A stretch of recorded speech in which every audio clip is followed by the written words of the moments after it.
All right, let's jump into another deep dive.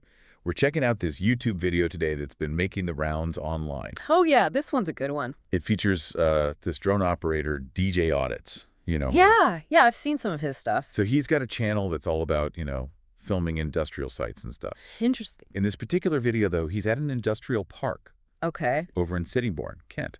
All right. And he's planning to film Brett Aggregates and Brett Concrete. Sounds pretty straightforward. Well, you'd think so, right? But it turns into this whole confrontation about, like, public access and filming rights and where the lines are between private businesses and public spaces. I see where this is going. The classic private versus public clash. Yeah, exactly. And it gets Yeah. pretty heated. I bet what makes this video so interesting, though, is how it shows just how tense things can get when you've got drone use and citizen journalism kind of bumping up against each other. Oh, for sure. You see DJ Audits trying to do his thing, stay within the law, but then he runs into all this pushback from employees who are convinced he's some kind of security threat. It's crazy. Like, right from the start, a security guard comes up to him and is like, nope, no drone flying over the docks, terrorism laws, you need permission from the company, and all this stuff. Wow, talk about jumping to conclusions. And it gets worse. The guard starts getting really aggressive, even threatens to call the police. I feel like that's a common tactic. Use the police as a scare tactic, even if they're not really needed. Right. But the thing is, the guard's reaction shows this big misconception that people have. Like, yeah, there are rules about where and how you can fly a drone. Absolutely. No fly zones, safety protocols, all that. But you can't just ban drones from public spaces. It's often not even legally enforceable. Exactly. And throwing around terrorism laws as an excuse to restrict totally legal activities, that's a whole other can of worms. Seriously. But DJ Audits, he's pretty cool under pressure. He keeps trying to reason with the guard, explain his understanding of the law. Good for him. It's always better to try and talk things out. And then he points out something interesting. He notices the security guard isn't wearing his security industry authority license, which is a legal requirement. Oh, that's a good catch. Hmm. Under the Private Security Act, anyone working private security has to be properly licensed, and they have to display their SIA license while on duty. Yep, and this guy wasn't doing either. It's kind of ironic, isn't it? The guard's so worried about DJ Audits breaking the law, but he's not even following it himself. Totally. And this little detail shows how people can try to, overstep their authority, especially when they're dealing with tech they might not fully get. Definitely. People can get really intimidated by things they don't understand. So anyway, DJ Audits, instead of backing down, he pulls out his phone, checks his drone software for any flight restrictions in the area, Smart move. and guess what? There are none. Of course not. He keeps emphasizing that he's on a public road and that he knows all the rules about drone operation. Which is a really important point to make. Even if a road leads to a private business, if it's a public right-of-way, people generally have the right to be there, to use it. Right, as long as they're not, blocking traffic or doing anything illegal. Exactly. And in this case, there are even public footpath signs leading to the area, which further supports DJ Audit's case. You'd think that would be the end of it, right? But nope. Another employee shows up, and guess what? He also starts arguing about the drone flight and whether the road is public or not. Oh, come on. It's like they didn't even listen to the first part of the conversation. And the thing is, this second guy, his argument keeps changing. First, it's all about drone regulations. Okay, that's at least related. But then he starts saying DJ Audits can't film the employees or the trucks. That's getting a bit shaky legally. And then, get this, he even tries to claim the road is private property. Seriously. With public footpath signs right there. I know, right? It's like they're just throwing anything at the wall to see what sticks. To me, these shifting arguments show how uncomfortable they are with being filmed, even if it's in a public place. Maybe they're worried about how the footage could be used, make a company look bad. Yeah, that's a good point. And while all this is going on, DJ Audits is literally getting covered in wood shadings blowing from this nearby business, country-style recycling. Wait, what? Wood shavings? Yeah. He even mentions it to the employees, like, hey, this stuff is getting all over my clothes, my camera equipment. That's hilarious and kind of concerning at the same time. It is, and it adds this whole other layer to the situation, right? Suddenly, we're not just talking about filming rights, we're also talking about the environmental impact of these businesses in the area. That's a great point. It highlights how citizen journalists can sometimes stumble upon environmental issues, even if that wasn't their original focus. Exactly. And later, DJ Audits actually talks to another employee about the wood shavings and how their dust suppression system doesn't seem to be working. He doesn't let it go, does he? Nope. He even hints that he might report them to the Environment Agency. Good for him. Someone's got to hold these companies accountable. Right. And all this is happening because the employees were so focused on stopping him from filming bread aggregates that they basically pushed him right into this other situation with country-style recycling. It's like they created the very problem they were trying to avoid. Oh, absolutely. Talk about unintended consequences. So we've got these two employees, a security guard, all up in arms about DJ Audit's filming. And then a third employee comes along. Oh, this is getting good. This guy's name is Sean, and he is not happy. Uh-oh. He immediately starts confronting DJ Audits, accuses him of violating privacy, demands he stops filming. Sounds a fun guy. He even tells DJ Audits to zip it and back to work. Whoa, talk about aggressive. And then he makes this comment like, "You are so lucky I got uniform." That's a power move right there, implying that his uniform gives him some kind of authority over DJ Audits. Yeah. And it shows a complete misunderstanding of what you can and can't film in public spaces. Like, he's acting like DJ Audits is personally attacking him. But DJ Audits is clearly focused on documenting what the company is doing. It's like he can't separate the company's actions from his own sense of privacy. Right.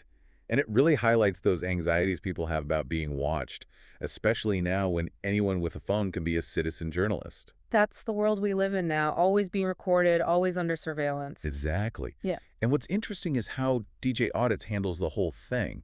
He stays so calm and composed, even when Sean's getting all up in his face. It's like the classic calm versus chaos dynamic, you Yeah. know, and that contrast just makes the tension even higher. Totally. It's like watching a slow-motion train wreck. But the way they're communicating is so different, right? Mm. DJ Audits is trying to have a reasonable conversation about the law and his rights, while Sean's just being aggressive and trying to assert his dominance. Almost like two different languages. It really shows how personalities and communication styles can completely shape these kinds of encounters. For sure. So we've got this whole situation about to explode. Yeah. And then, thankfully, a more senior employee comes over, and everything changes. Thank goodness for level-headed people. Right. This new guy actually talks to DJ Audits like a human being. It's such a relief. That change in approach is so important. It de-escalates things immediately. He acknowledges that DJ Audits has a right to film in public, but he also expresses concerns about safety and the company's duty of care to their employees. It's about finding that balance between individual rights and collective responsibility. Exactly. They even talk about the importance of risk assessments and how DJ Audits is trying to work within the rules. Which is something that Sean completely ignored. It's a nice reminder that not everyone in a company is going to react the same way to being filmed. True. Some people get defensive, others are more open to dialogue. It's all about individual perspectives. So we've got this back and forth with the employees, from threats and aggression to reasonable conversations about safety and regulations. What a roller coaster. And the whole time, DJ Audits is still getting showered with wood shavings. It's almost comical, isn't it? They're so fixated on the drone that they're ignoring this potential environmental issue right under their noses. So it's wild. And remember, his original plan was just to film bread aggregates.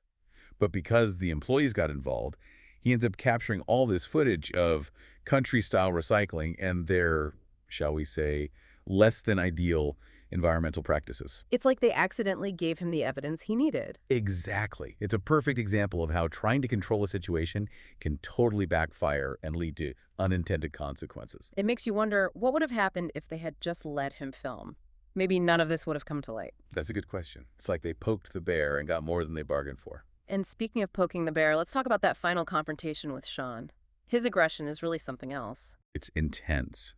And it really shows how blurred the lines can become between personal privacy and the actions of a company operating in a publicly accessible area. Yeah, he's acting like the camera is a personal attack, even though DJ Audits is clearly focused on the company. And it all goes back to that fear of surveillance, that anxiety of being watched. It's a powerful feeling, especially in this day and age when everyone has a camera in their pocket. It makes you think, how would you react to that situation? If you were DJ Audits trying to navigate all these rules, personalities, and anxieties, what would you do? It's a tough one. You've got your legal right to film in public, but you also have to consider the feelings and reactions of the people around you. And the whole thing is happening online for everyone to see. It's like a real-life social experiment unfolding in real time. That's a great way to put it. And it makes you wonder how the camera affects people's behavior. Would they act differently if they weren't being filmed? I think that's a question we'll be grappling with for a long time to come. So far, we've seen how a simple drone flight can trigger all these complex issues, from legal rights to anxieties about surveillance to the unpredictable nature of human interaction. And we haven't even gotten to the part where he actually flies the drone yet. Right. Despite all the warnings and threats, DJ Audits eventually takes to the skies. I can't wait to hear what happens next. He captures footage of Brett Aggregates, of course. But more importantly, he gets footage of country-style recycling and those infamous wood shavings. That's the real story here, isn't it? The potential environmental issue that no one seemed to care about until he started filming. It's crazy how things can unfold, right? You never know what you're going to find when you start digging deeper. That's what makes these deep dives so fascinating. Stay tuned for part 2, where we'll analyze the footage, explore the environmental implications, and unpack the irony of the whole situation. It's going to be good.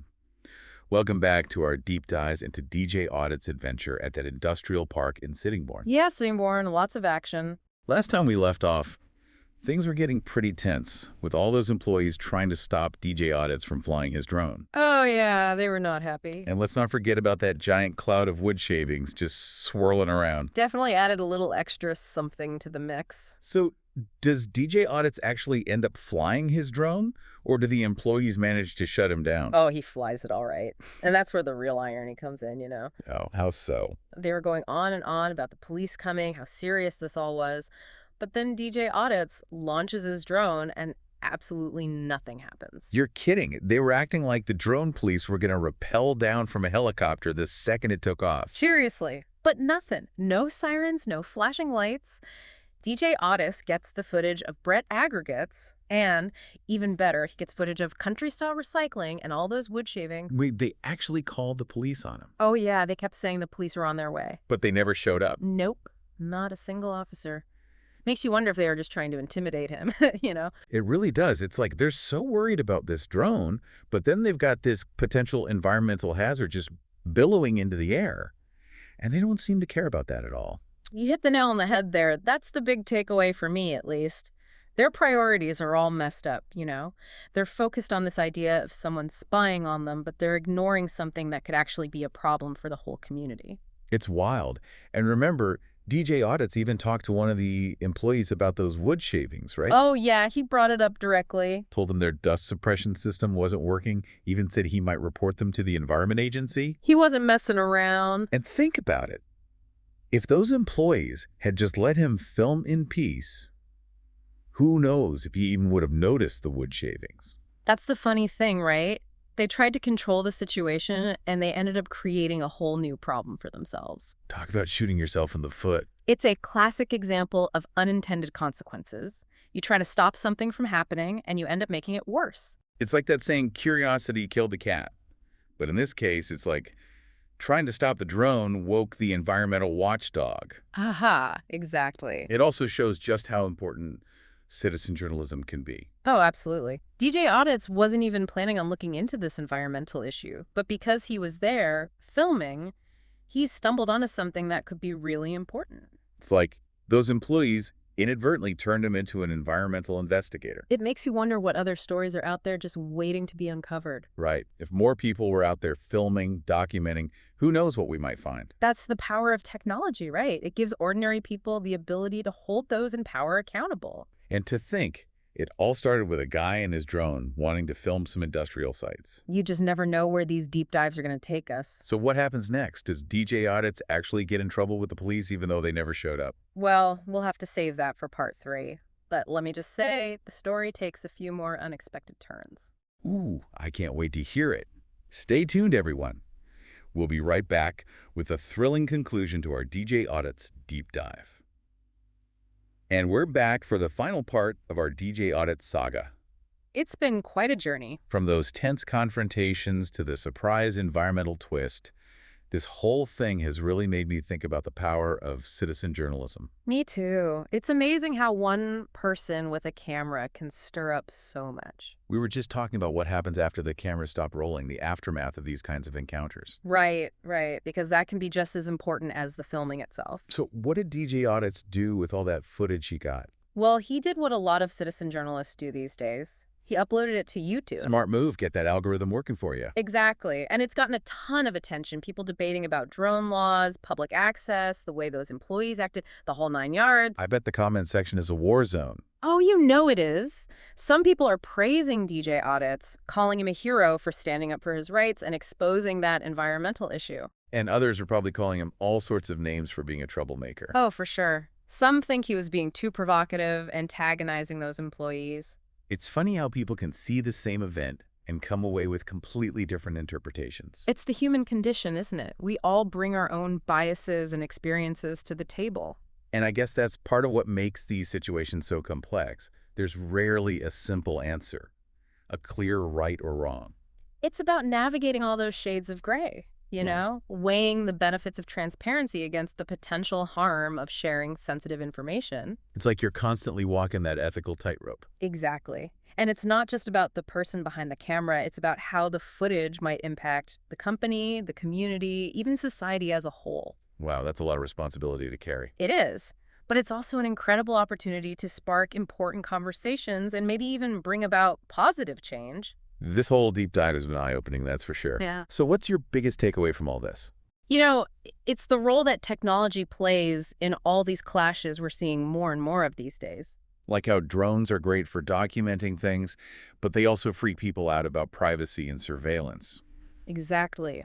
This video really captures how those fears can play out in real life with some pretty absurd results. It's almost like we're still figuring out the rules of the game in this new world of constant surveillance. We're all trying to figure out where the lines are, what's acceptable and what's not. And with technology advancing so quickly, I don't see those debates going away anytime soon. Definitely not. This is just the tip of the iceberg. So what about our listeners? I'm curious to hear their thoughts on all this. Have you ever had someone try to stop you from filming or taking pictures in public? Or maybe you've been on the other side of the camera and felt uncomfortable being filmed. Whatever your experience, we want to hear about it. Share your stories in the comments. Let's keep this conversation going.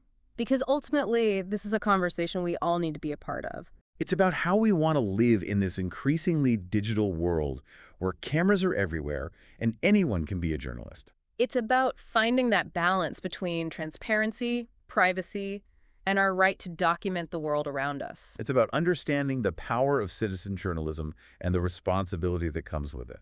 And it's about remembering that sometimes the most unexpected discoveries come from simply asking questions and paying attention.